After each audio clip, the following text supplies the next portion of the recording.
Hey, pizza girl, are you deaf or just stupid? The voice cracked like a whip across the silent hallway. Aaliyah froze. She was standing in the middle of the executive corridor on the 47th floor of Harrison and Burke, the thermal bag digging into her shoulders. A man in a sharp gray suit was staring at her with pure disgust, pointing a manicured finger toward the service elevator. The food was supposed to be here 10 minutes ago. Can't you people do anything right? Aaliyah felt the heat rise up her neck. At 28 years old, with a mind full of dreams and a bank account full of worries, she had heard insults before. But today was different. The air in this building wasn't just cold, it was charged with a frantic, terrifying electricity. People were sprinting past her with armfuls of files. Phones were ringing off the hook. It felt like a sinking ship. "I'm sorry, sir," Aaliyah said, her voice steady despite the humiliation. "The security downstairs held me up and the service elevator was stuck." "I don't care about your excuses," the man snapped, checking his Rolex. "Just leave the grease there and get out of my sight before you ruin the carpet." Aaliyah bit her lip. She took a deep breath, adjusted her red uniform cap, and pushed open the heavy oak doors of the main conference room. She expected a meeting. What she walked into was a funeral.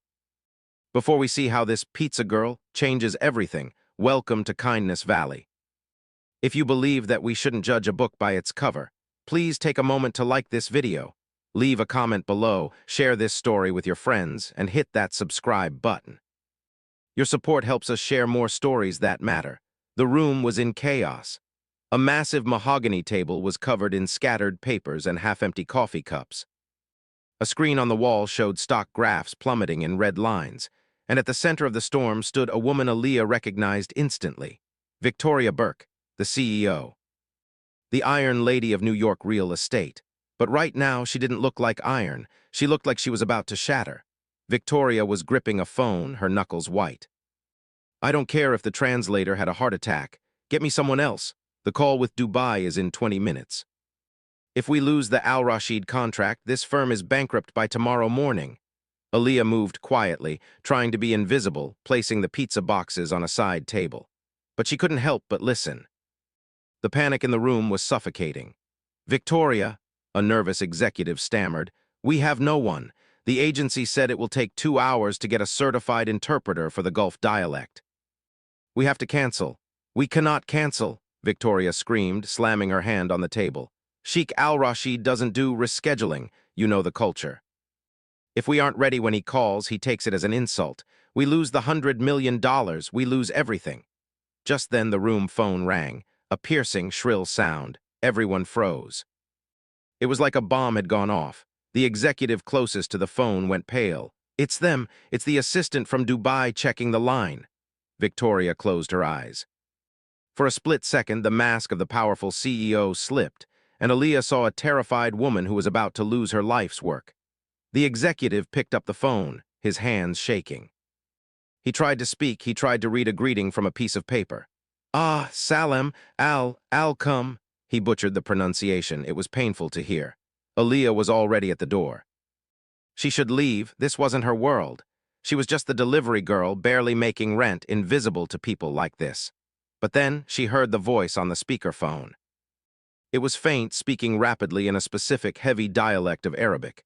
The executive was lost. He was about to hang up in panic. Aaliyah stopped. Her hand hovered over the door handle. She closed her eyes, and suddenly she wasn't in a high-rise in New York. She was in a small, warm kitchen in Detroit, smelling cardamom and mint tea. She heard the soft, rhythmic voice of her grandmother, Fatima. "Aaliyah, my flower," her grandmother would say. "Arabic is not just words, it is music, it is respect. You must listen with your heart." Fatima had come from Morocco with nothing and built a life. She had taught Aaliyah Arabic before she even knew English. She taught her that language was a bridge that could connect worlds. Aaliyah opened her eyes. The executive was stuttering, making it worse.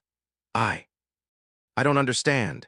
Without thinking, driven by a force she couldn't explain, Aaliyah let go of the door handle. She turned around, walked past the rude man in the gray suit, walked right up to the terrified executive and took the phone from his hand. "Assalamu alaikum," Aaliyah said. Her voice was clear, calm, and carried the perfect melodic cadence of the Gulf. "This is the office of Harrison and Burke. We are honored by your call." The entire room went silent. You could hear a pin drop. Victoria Burke stared at her, mouth slightly open. The rude man in the gray suit looked like he was seeing a ghost. Aaliyah listened to the assistant on the line, nodding. She responded fluently, effortlessly switching between formal pleasantries and confirming technical details about the upcoming video conference.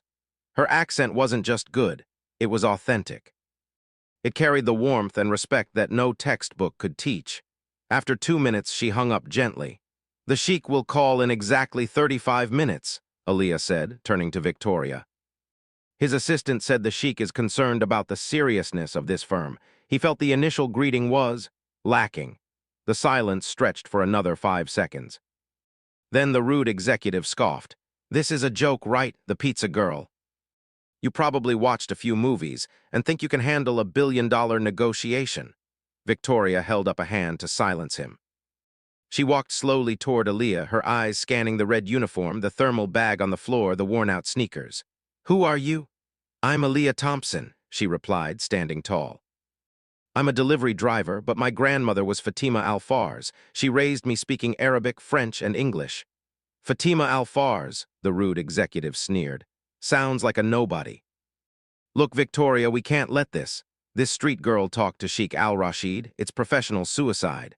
Victoria looked at Aaliyah. She looked at the terrified team around her. She looked at the clock. "We have 30 minutes, test her." "What?" the executive gasped. "I said test her," Victoria commanded. "Give her the contract." Now, for the next half hour, Aaliyah underwent the most intense interrogation of her life. They threw complex legal documents at her. They asked her to translate clauses about liability, international maritime law, and profit margins. And Aaliyah didn't just translate, she corrected them. "This clause here," Aaliyah said, pointing to a paragraph about payment terms. "You're asking for payment in 60 days. In the Sheikh's region, asking for anything less than 90 days implies you don't trust his liquidity. It's an insult. If you leave this in, he walks away before he signs." Victoria's legal advisor adjusted his glasses, looking at the delivery girl with shock. She's right. That's a cultural nuance we missed." Victoria sat down, staring at Aaliyah with a mix of disbelief and hope. "Where did you learn international trade law?"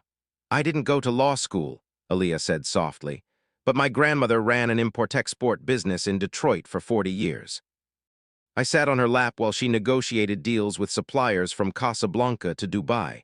I learned that business isn't about paper, it's about honor." Victoria nodded slowly. "You're hired. For the next hour, you are not the delivery girl, you are my head of international relations." "But I'm not dressed for," Aaliyah started. "It doesn't matter," Victoria said. "Your voice is what matters." The phone rang again. "It's the sheik," the executive whispered. Victoria took a deep breath. She put the call on speaker but nodded to Aaliyah. "You lead." "Assalamu alaikum, Sheikh Al-Rashid," Aaliyah began. Her voice didn't waver. She channeled every lesson her grandmother ever taught her. She spoke with humility but strength. The Sheikh's voice filled the room. It was deep, intimidating, and skeptical. He started asking hard questions. Why had the project been delayed? Why should he trust an American firm that didn't understand his values? Aaliyah translated Victoria's answers, but she did more than that. She softened the aggressive corporate tone of the Americans. When Victoria said, "We need a guarantee," Aaliyah translated it as, "We seek a partnership built on mutual security." She was the bridge. She was weaving two worlds together. The negotiation dragged on. Tensions were high. The rude executive was sweating profusely. But then they reached the final sticking point, the timeline. The sheik was unhappy. He felt rushed. "Tell him it's standard procedure," the rude executive hissed at Aaliyah. Aaliyah ignored him. She closed her eyes for a second, remembering her grandmother's advice. When the other side is angry, do not push. Invite them in. "Your Highness," Aaliyah said in Arabic, stepping away from the script, "we understand that time is a servant of God, not of man. We do not wish to rush the harvest, only to ensure the fruit does not spoil." There was a long silence on the other end.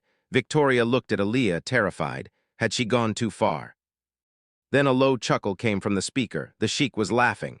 "You have a poet's tongue," the sheik said, his voice warm for the first time, "and a very specific accent. It reminds me of." "Old days, who is this translator? I do not recognize your voice from the previous meetings." Aaliyah swallowed hard. My name is Aaliyah, Your Highness, I am. I am new here. Aaliyah, the sheik repeated. Tell me, child, are you from Detroit? The blood drained from Aaliyah's face. Yes, sir. Is your grandmother named Fatima? The room stopped breathing. Victoria looked from the phone to Aaliyah, confused. Yes, Aaliyah whispered, tears stinging her eyes. Fatima Al-Fars. She passed away 2 years ago. The sigh from the sheik was heavy with emotion. Fatima, he murmured. 30 years ago, when my father's company was nothing but debt and dust, no bank in New York would speak to us. We were desperate. We had a shipment of spices stuck in customs in Detroit. We were going to lose everything. He paused, and the emotion in his voice was palpable even through the speaker. A woman named Fatima paid the customs fee for us. She didn't know us. She just saw fellow immigrants struggling. She told me, when you reach the top, send the elevator back down. She saved my family's legacy. Aaliyah was crying now, silent tears rolling down her cheeks. She had never heard this story. Her grandmother never bragged about her kindness. She just lived it. I have been looking for her family for years, the sheik continued.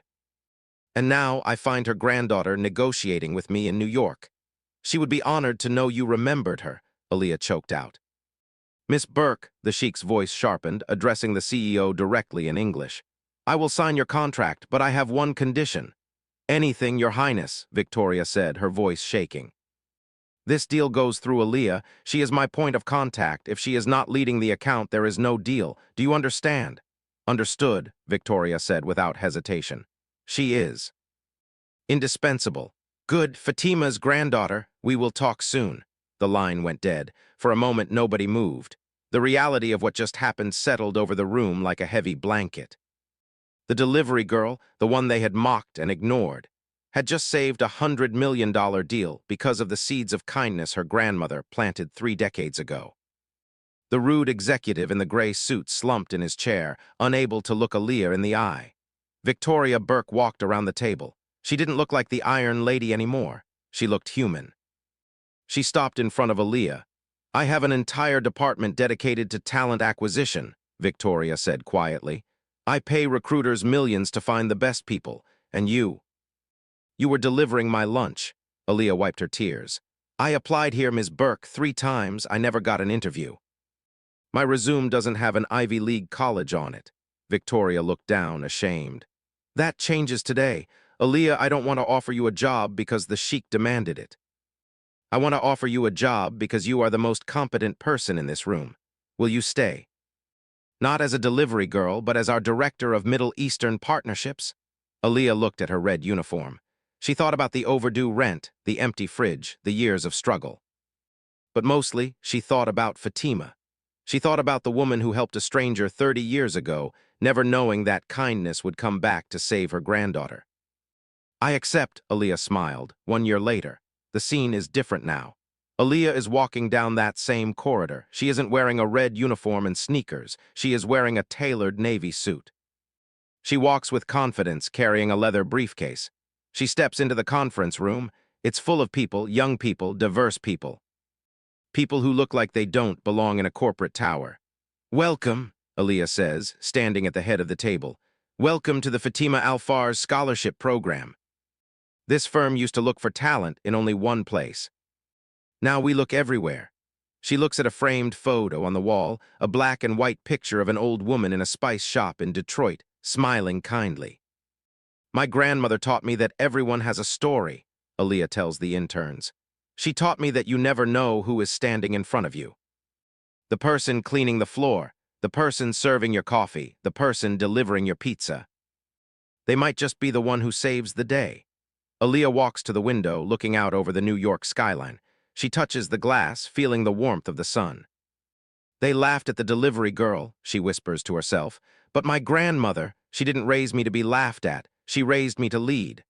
This story is a reminder to all of us. The world is full of hidden kings and queens disguised in work uniforms. Talent doesn't always come with a pedigree, and value isn't determined by a job title. Never look down on anyone unless you are helping them up. You never know when the kindness you plant in the past will bloom into the miracle you need in the future. Thank you for watching this story on Kindness Valley. If Aaliyah's journey touched your heart, Please don't forget to like this video and share it with someone who needs inspiration today. Leave a comment, kindness comes back if you made it to the end. And remember to subscribe and turn on notifications so you never miss a story that heals the soul. Until next time, be kind. Always.